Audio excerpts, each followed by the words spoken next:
Estamos en el libro de Mateo, terminando el capítulo 26. La palabra del Señor en el libro de Mateo, terminando el capítulo 26. Dice la Biblia, de 26 del 69 al 75. La palabra del Señor del 79 al 69 al 75. Pedro estaba sentado fuera en el patio y se le acercó una criada diciendo: tú también estabas con Jesús el Galileo. Mas él negó delante de todo diciendo: no sé lo que dices. Saliendo él a la puerta, le vio otra y dijo a los que estaban allí: también este estaba con Jesús el Nazareno.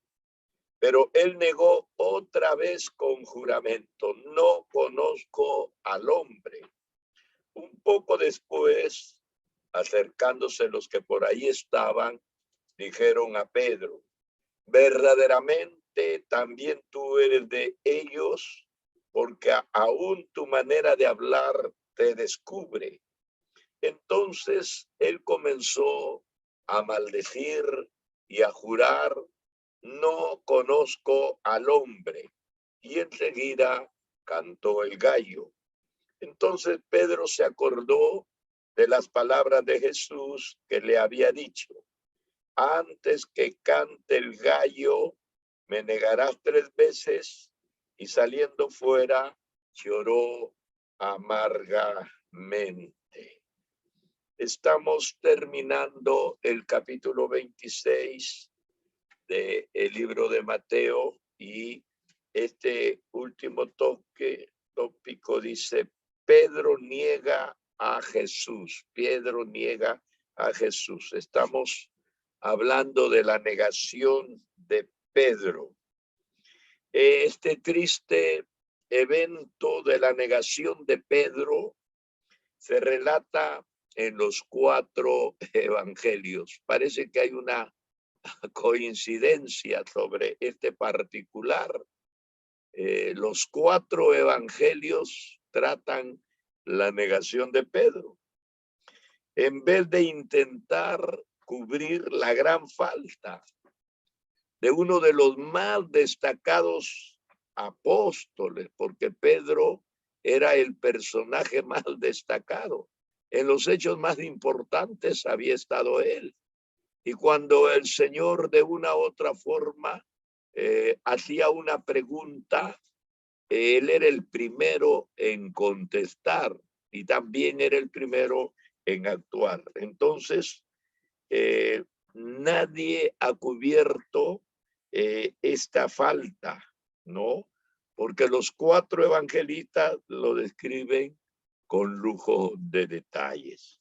Así que este hecho es en sí una fuerte evidencia de la autenticidad de los evangelios. ¿Por qué? Polibio,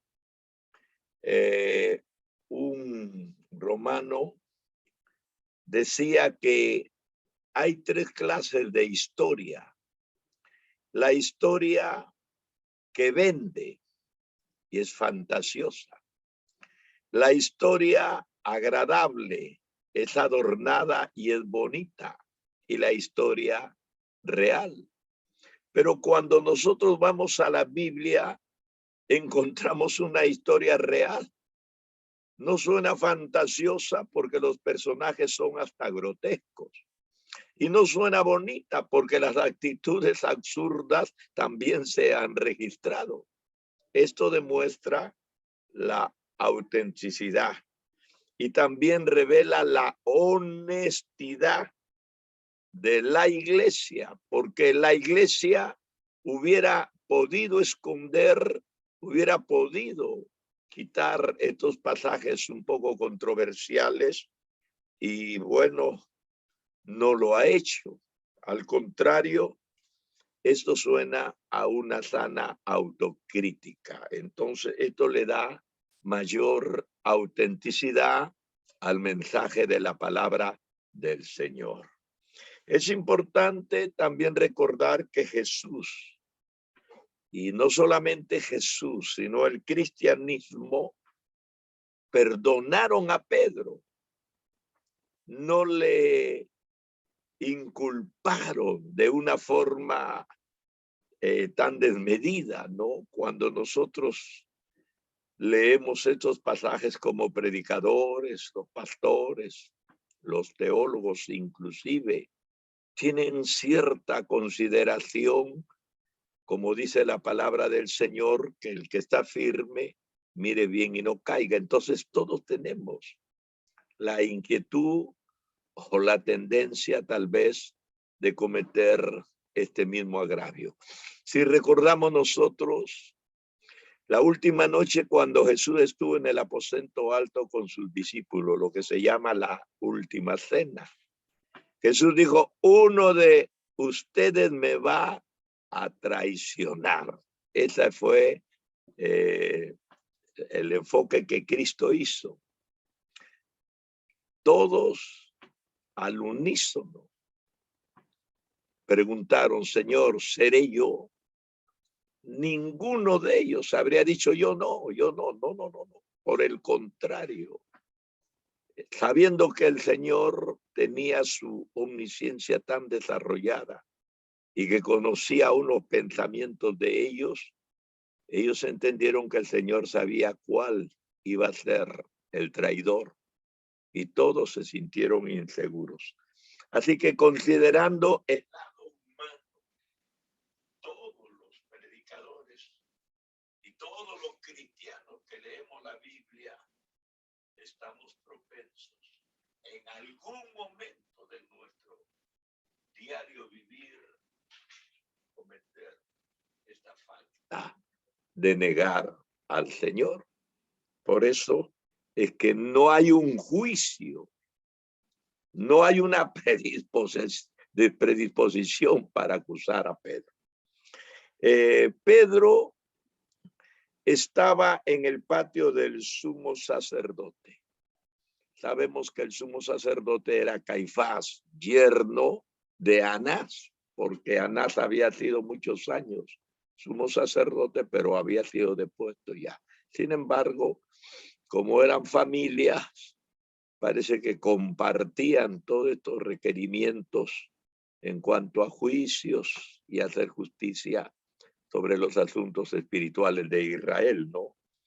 Así que Pedro estaba en el patio del sumo sacerdote, donde habían llevado a Jesús aquella noche después de apresarlo para interrogarlo y luego iniciar un juicio sumario sobre él.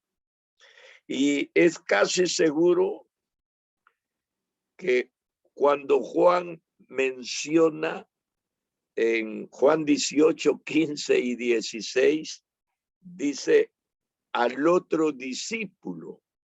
Escribiendo Juan en su evangelio de Juan, dice al otro discípulo. Entonces se está refiriendo Juan a sí mismo. ¿Por qué? Porque nosotros sabemos, Juan ha sido primo de Jesús, hijo de Salomé, su madre Salomé, hermana de María, la madre de Jesús. Entonces, dada la personalidad y el liderazgo que siempre desarrolló Pedro, Jesús no dejó en ningún momento a Pedro al margen de alguna programación especial. Siempre llevaba a Pedro, siempre llevaba a Juan y a Jacobo, su hermano. Entonces, parece que Juan, y él mismo lo está diciendo, aunque no pone su nombre, pero habla de otro discípulo, es el que ha introducido a Pedro a la casa del sumo sacerdote. Es Juan el que lo ha llevado posiblemente y es Juan el que está ahí. No olvidemos que Juan estuvo muy cerca de la crucifixión. Todos los discípulos se espantaron y huyeron, pero Juan no. La palabra del Señor nos habla de que en la cruz estaban las 4 mujeres y Juan el apóstol. Entonces, Juan nunca perdió esa cercanía desde el momento que apresaron a Jesús hasta el momento que murió y fue enterrado. O sea, Juan posiblemente ha hecho que Pedro ingrese al patio del sumo sacerdote, ¿no? Pedro tenía una gran curiosidad. ¿Qué es lo que ha llevado a Pedro? Pedro huyó, se espantó, pero algo hizo que él fuera a ver cómo terminaba aquello, o sea, el juicio ante el sumo sacerdote, en qué iba a acabar.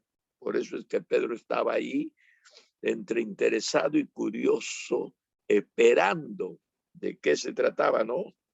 Sin embargo, a pesar de toda esta aparente cercanía que él había mostrado, no quiso identificarse con Jesús. Por eso le seguía de lejos. Entró hasta el patio de la casa del sumo sacerdote, pero en ningún momento se identificó. Y precisamente aquí es donde aparece la negación, ¿no? El patio en realidad era un terreno cerrado con muros y columnas, era un lugar cerrado y daba acceso a la calle, la gente podía entrar y salir sin mayores dificultades, ¿no? Por un lado, y a la casa donde juzgaban a Jesús por otro, así que le fue fácil. No hizo Juan más que animarlo y bueno, él ingresó y aunque estaba aparentemente cerca, pero no se identificó. Había una fogata en medio del patio donde los guardianes, las personas que laboraban allí, iban y venían y posiblemente, dada la costumbre de la época, ellos se calentaban en esta pequeña fogata, ¿no? Entonces, yo me imagino que Pedro se acercó también para calentarse. Y quiera que no, en medio de la oscuridad, todos entendemos que estamos hablando del siglo I, donde no había lo que hoy día, postes con luces por todo sitio, sino había una densa oscuridad que posiblemente pequeños mechones en algunos lugares alumbraba, pero en este caso estaba alumbrando esta fogata. Y al acercarse Pedro a la luz de la fogata, iluminó su rostro y se dio a conocer. Mateo, el pasaje que hemos leído, describe las 3 acusaciones y las 3 negaciones que Pedro cometió. Lo acusan 3 veces y 3 veces se niega. ¿Cuáles fueron las acusaciones? La primera acusación: tú también estabas con Jesús el Galileo. La segunda acusación: este estaba con Jesús de Nazaret. Y la tercera acusación: verdaderamente tú también eres de ellos, porque aún tu modo de hablar te descubre. Así que cuando lo vieron por medio de la iluminación de la fogata, lo identificaron a Pedro. Ahora nosotros entendemos que están ellos en Jerusalén y Pedro no era de Judea, Pedro era de Galilea y había una marcada diferencia entre los galileos y los judíos. Por eso es que cuando le vieron su perfil iluminado, inmediatamente lo reconocieron, ¿no? En cuanto a las acusaciones, lo encerraban al pobre Pedro más y más. Jesús el Galileo, aunque Jesús no era de Galilea, él se crió en Nazaret de Galilea, pero él no era de Galilea. Y también Jesús comenzó su ministerio, fue bautizado en Judea, en el Jordán, por Juan el Bautista. Y cuando apresaron a Juan el Bautista, pues él dejó Judea y se fue para Galilea, ¿no? Pero a Jesús le daban el título de el Galileo. Y era un título muy general, porque se refería a toda la provincia de Galilea. No era Galilea un pueblo, sino era una provincia. Así que la segunda acusación lo identifica ya a Jesús como de Nazaret. Por eso Dios se le va estrechando, o sea, como que lo van identificando más. Al principio de forma general lo consideran como un Galileo más, pero ahora lo están identificando con Jesús de una provincia de Nazaret. De una forma más específica lo están reconociendo, porque ya se está refiriendo a un pueblo pequeño, ¿no? La tercera aún es más comprometedora, pues Pedro no podía negar que tenía un acento parecido al de Jesús y los demás discípulos. Vuelvo a repetir, Jesús no era Galileo. Nació en Betlén de Judea, a 8 kilómetros al sur de Jerusalén. Pero al huir a Egipto, cuando regresó José y María con el niño, el ángel le hizo ver que todavía había peligro y él prefirió ir a Nazaret, de donde él era, de ahí vivía, aunque era judío, pero vivía ahí. Así que Jesús se crió en Galilea, aunque no era Galileo. Y su forma de hablar, pues, era la de un Galileo. Los galileos tenían una forma muy peculiar de hablar. Y nosotros podemos entender por qué. Una persona de la selva tiene un dejo bien marcado. Una persona de la sierra, lo mismo. ¿Y qué podemos decir de nosotros los costeños, no? Entonces, por nuestra forma de hablar, inclusive a nivel internacional, cada país tiene una forma, un dejo para hablar, el mismo castellano. Y inmediatamente nos identifica, tú eres peruano por tu forma de hablar, tú eres argentino por tu forma de hablar, ¿no? Así que los galileos no podían pronunciar algunos sonidos guturales. Al intentar decir en arameo la palabra que significa hombre, es posible que Pedro haya dicho it en lugar de ish. No sé quién es el it. En lugar de haber dicho no sé quién es el ish, no sé quién es el nombre. Entonces, por su forma de hablar, lo identificaron. Se le iba estrechando, vuelvo a repetir, las sospechas que tenían sobre Pedro. Él estaba escondido, su apariencia, luego su forma de hablar, lo descubrió. Sin embargo, Pedro estaba dispuesto a no identificarse, y aquí está verdaderamente el asunto, ¿no?, del tema nuestro sobre la negación de este hombre. En cuanto a las negaciones, se nota también una progresión, cada vez más engorrosa para Pedro. En la primera negación, ¿qué pretende Pedro? No saber a qué se refería la criada. No sé lo que dices. Cuando la mujer lo identifica y lo acusa, ella dice, no sé, él dice, no sé lo que dices. Era una manera indirecta y suave de negarlo. Le están diciendo que él también es Galileo y él dice, bueno, no sé lo que dices.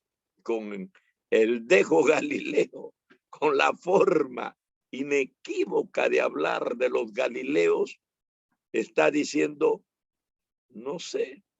Tú dices que soy Galileo, pero yo no sé lo que estás diciendo. Mateo observa que esa negación no es una negación directamente entre él y la mujer, sino delante de todos. Había muchos testigos y cada uno de los que estuvieron presentes comenzaba a fijarse en Pedro. La mujer lo identificó y si Pedro hubiera respondido de otra manera, habría quedado tal vez habría quedado en secreto o entre pocas personas, entre él y la mujer. Pero al haber hecho una negación de esta forma y pública, entonces la gente comenzó a fijarse en él, ¿no? En la segunda negación, Pedro quiso reforzar su afirmación. En la primera solo mintió, no sé de lo que dices. Pedro sí sabía lo que decía. Y él dijo, no sé. En la segunda, él refuerza su afirmación con un juramento. Yo no conozco al hombre, y juró. No solo mintió al principio, sino que se olvidó de la prohibición de los juramentos en tales circunstancias. El Señor había enseñado en el monte de las bienaventuranzas del capítulo 5, 6 y 7 de Mateo, precisamente, sobre el no jurar y más no jurar en vano. En ese momento Pedro no le importa, está jurando. Así que no solo ha mentido, sino que ahora está jurando. Tampoco utiliza él el nombre de Jesús en su negación. Y hemos dicho la diferencia entre it y it. Está diciendo, no sé quién es el hombre. No se atreve a decir, no sé quién es Jesús. No sé quién es el hombre. En la tercera negación, parece que Pedro perdió el total control de sus emociones. Lo acorralaron. Todos sabemos que Pedro tenía una personalidad demasiado extrovertida y que Pedro tenía un carácter muy sintomático. Podía enardecerse o también quebrantarse al instante. Pues eso es lo que está ocurriendo. Cuando él dice, no conozco al hombre. Entonces, probablemente indicó que comenzó y siguió con maldiciones esta vez.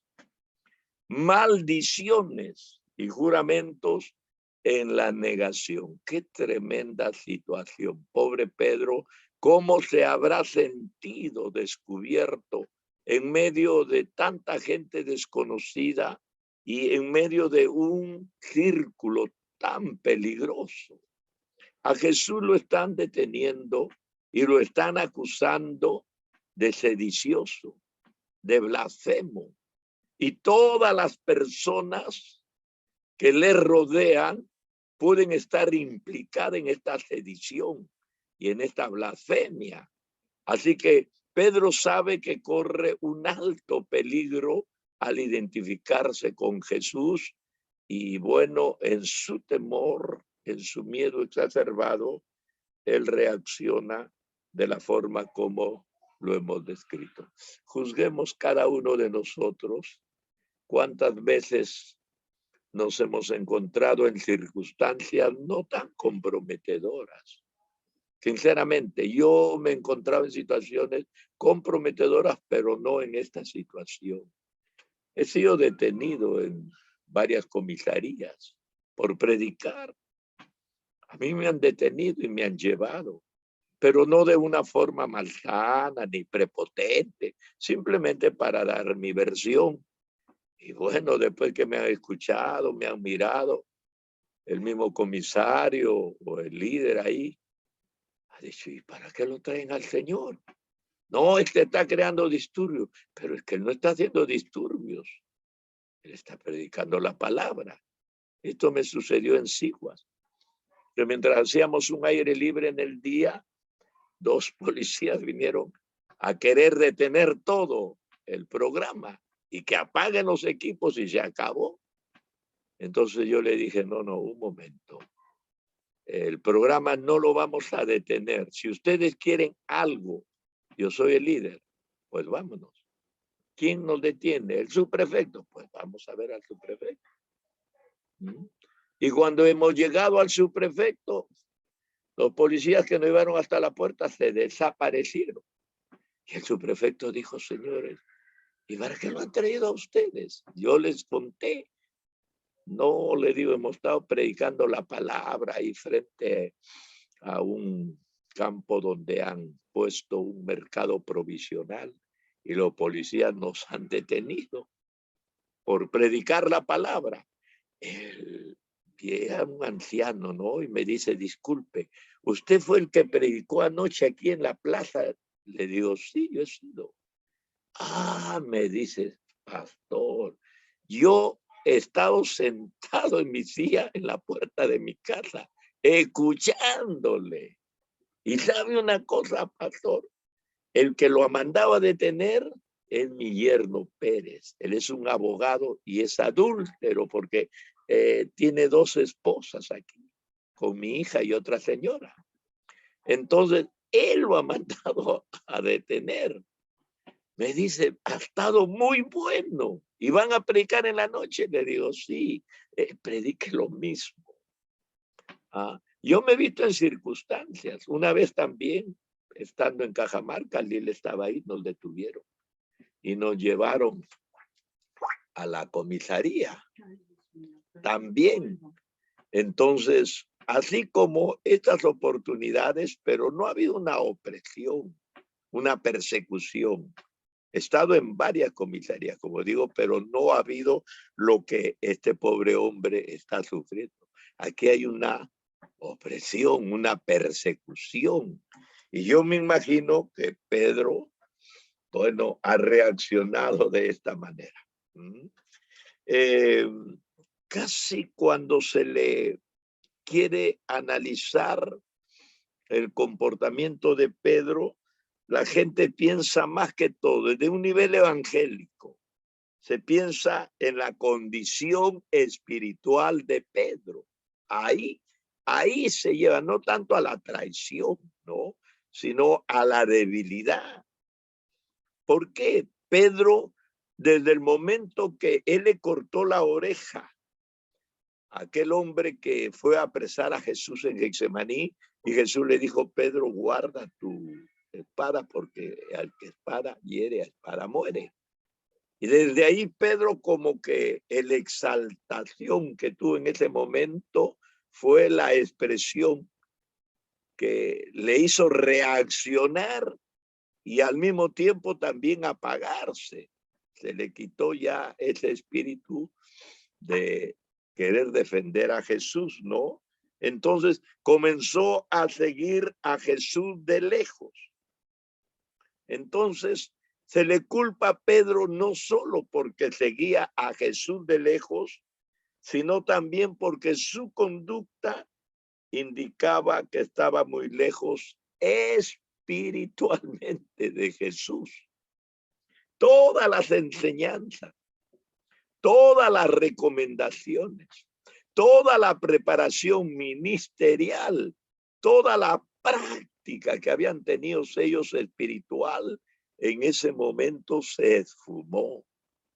Quedaron totalmente desguarnecidos.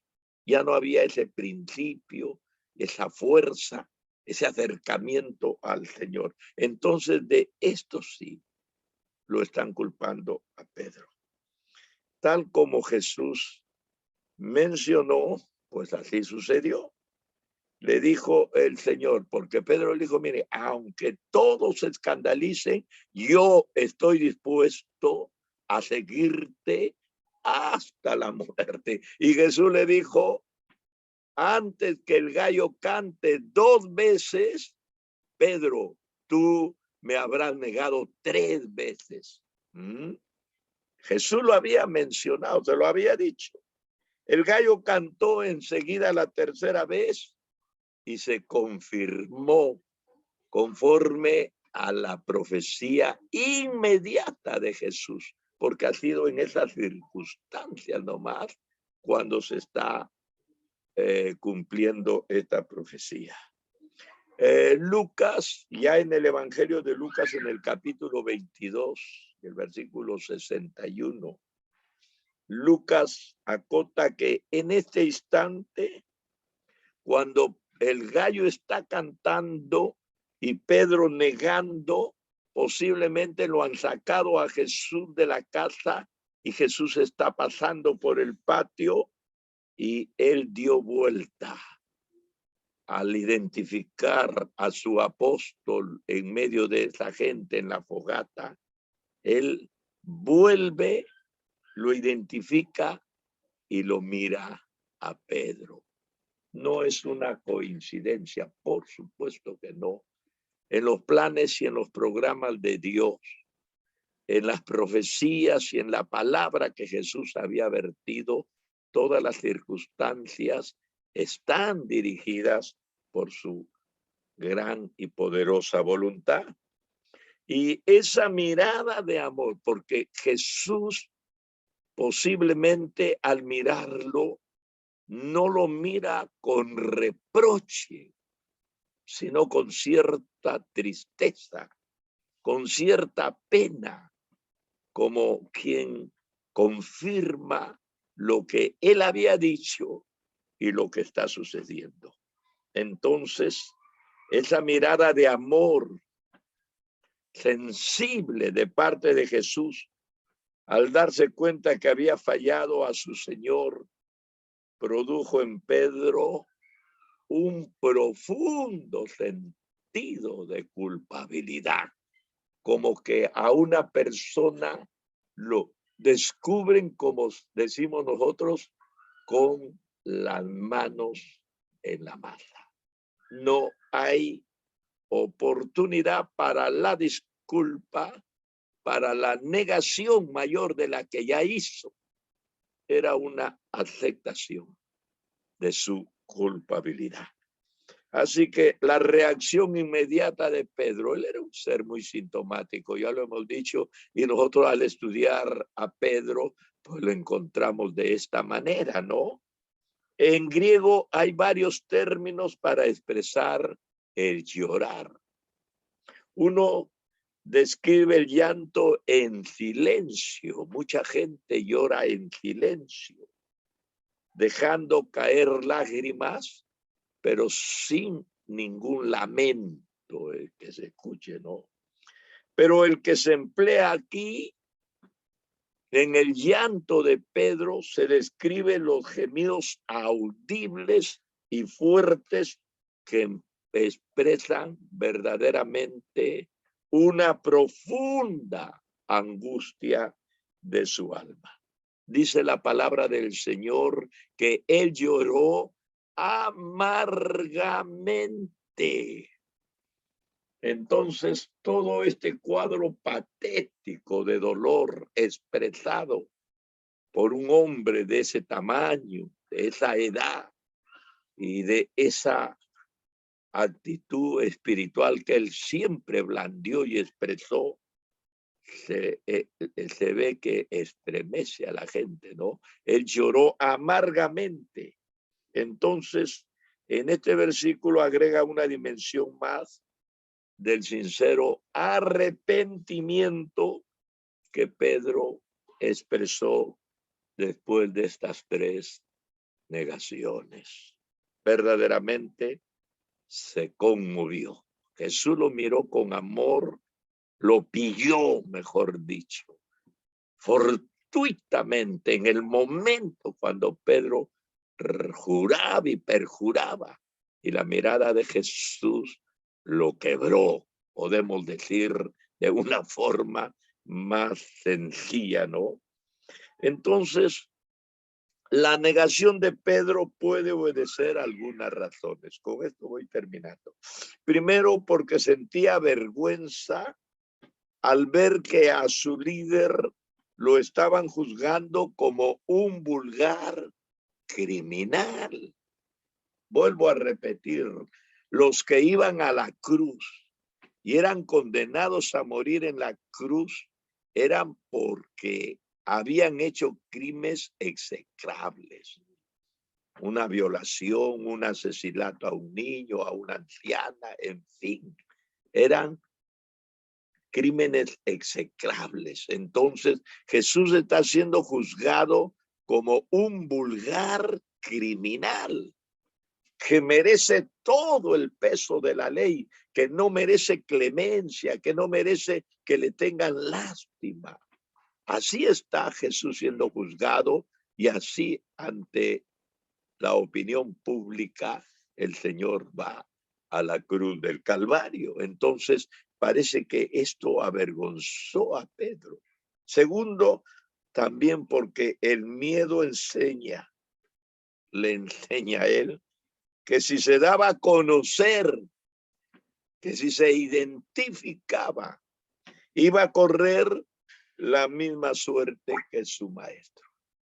Pedro no olvidó, le quedó grabado como un trauma lo que sucedió en Getsemaní, cuando el Señor estaba orando y de repente una multitud de soldados rodearon todo el huerto.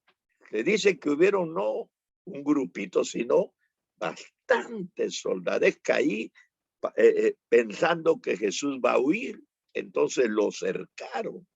Y como era de noche, ellos andaban pues con sus antorchas, ¿no? Entonces era un cuadro muy patético lo que te presentó. Y ahora Pedro, la violencia que esgrimió en ese momento al cortar la oreja de este varón, todo esto sumándose, entonces Pedro sabía que si al maestro lo habían cogido, pues no quedaba ninguna posibilidad de que él pueda salir más airoso que su maestro. Tercero, porque creyéndose fuerte, Pedro no había aprendido a conocer su propia debilidad. Y en este momento, cuando la mujercita, la criada, le hace ver que él también está identificado con el que están juzgando, en ese momento siente terror, se siente descubierto, se siente totalmente abatido en las manos de aquel que lo podía condenar también a él. Entonces, no había él considerado su terrible debilidad y en este momento descubre su debilidad. Tremendo, tremendo, ¿no? Existen circunstancias en la vida en que el Señor exige cierta lealtad de sus seguidores.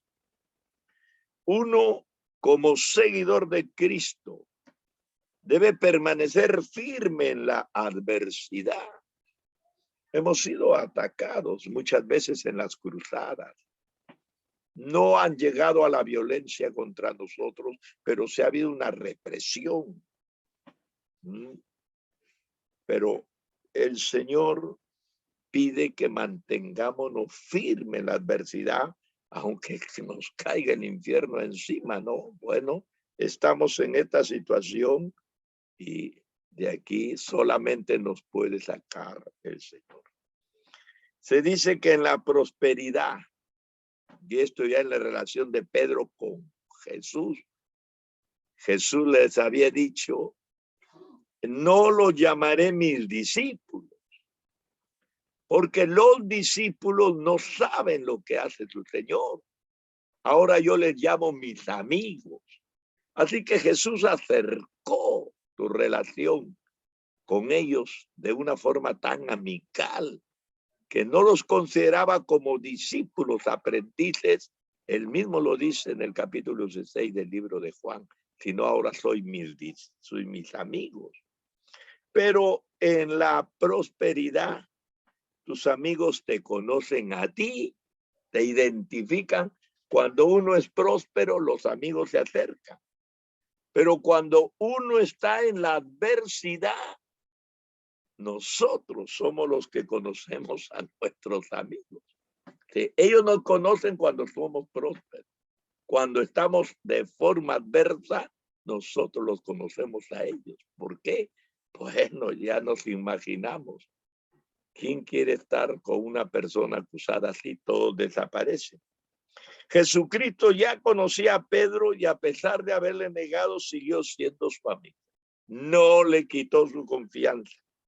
Porque cuando Jesús ve en la resurrección a Magdalena, le dice, anda y dile a Pedro, llámalo, a Pedro, a Juan, anda, háblale y dile que yo he resucitado. En la vida cristiana hay muchos Pedros que niegan a Jesús. No es bueno hablar tal vez de cuántas veces hemos negado. Lo importante en estas relaciones espirituales es de hablar cuántas veces nos hemos levantado. Negarle al Señor va a ser muy, pero muy fácil. El problema va a ser que después de una negación, nosotros no hayamos abandonado el redil, sino que volvamos, como Pedro lo hizo, llorando amargamente, y estamos seguros que el Señor nos perdonará. Dios nos bendiga. Qué curioso. La actitud del apóstol más extrovertido, que más identificaba y que ofrecía no escandalizarse, y no solamente no escandalizarse, sino él dijo, si es posible, ir hasta la muerte. Y el hombre que más prometió es el que más le falló. Dios nos bendiga, Dios nos bendiga. Bien, estamos entonces